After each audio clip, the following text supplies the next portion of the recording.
Hello iPad letterers, my name is Karen and in today's video I want to talk about the 5 most common iPad lettering mistakes you might be making and then of course how to fix them. I've started iPad lettering over 5 years ago and in this time I've made plenty of mistakes myself, and so I wanted to share my experiences with you so you are not making the same mistakes and will be able to enjoy your iPad lettering journey so much more. Let's jump right into it and start with the number 1 mistake, and that is that you might not be using the right tools. I assume that you already have an iPad, but you might struggle with iPad lettering because you are not using the right stylus. I was very reluctant to get an Apple Pencil when it was first released because it was very expensive and I didn't think it would be much better than other stylus pens I've previously used. The only reason I tried it is because my husband bought one. And he immediately regretted letting me try it out because I never gave it back after that. I immediately fell in love with it because it's extremely precise, it's pressure sensitive, and it also supports tilt. So it almost feels like a real pencil. It's by far my most favorite Apple device, and not having an Apple Pencil would be a big mistake in my mind. And then you also really want the Procreate app. The amount of joy I'm getting from this app is unreal. I not only use it for lettering, but also for painting, photo editing, note-taking, and all sorts of other creative projects. Yes, it's not a free app, but it costs maybe 2 cups of coffee, depending where you live. And I promise you won't regret not having those 2 cups of coffee in return for the Procreate app. There's just no other app that works so well with the Apple Pencil for iPad lettering and calligraphy and really makes the most of all the Apple Pencil features. Since we are talking about Procreate, let's go to the number 2 mistake you might be making, and that is not using the right brushes for lettering and calligraphy. Procreate comes with hundreds of pre-installed brushes, and it can be a little bit overwhelming to select the right one. For your lettering or calligraphy to look nice, you want to create thick downstrokes and thin upstrokes. So what that means is you will need to use a Procreate brush that supports that pressure sensitivity of your Apple Pencil. Procreate has a whole section of calligraphy brushes included, so this is a very good place for you to start looking for a suitable brush. I recommend that you try these brushes out to see which ones you like. When I first started iPad lettering over 5 years ago, this calligraphy brush set didn't exist, so I decided to make my own brushes and set them up exactly the way I wanted.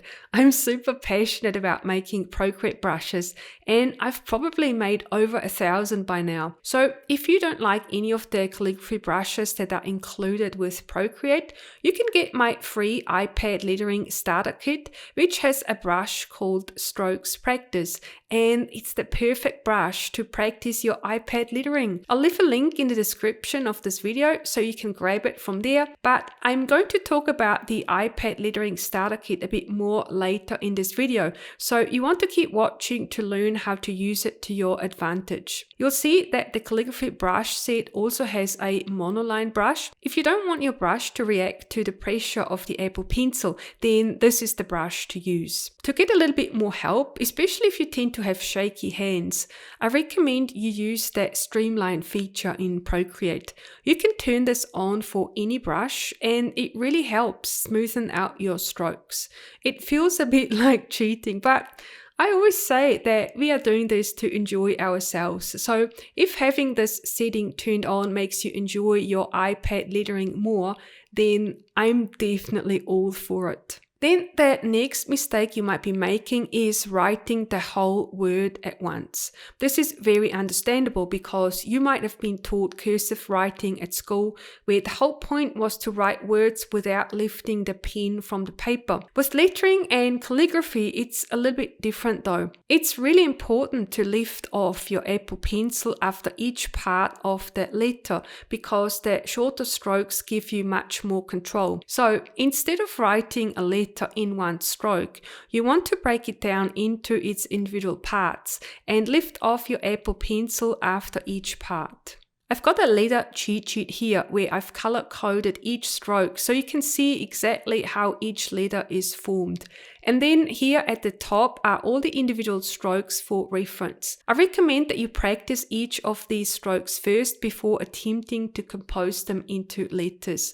It's actually super relaxing and therapeutic to practice these strokes. You can get both that strokes practice and letters cheat sheet for free from my website too. But before you do, I have some more tips for you, and the next one is especially important. You've probably heard this before. I certainly did, but it took a little while for it to click. And that is that you have to go really, really slowly.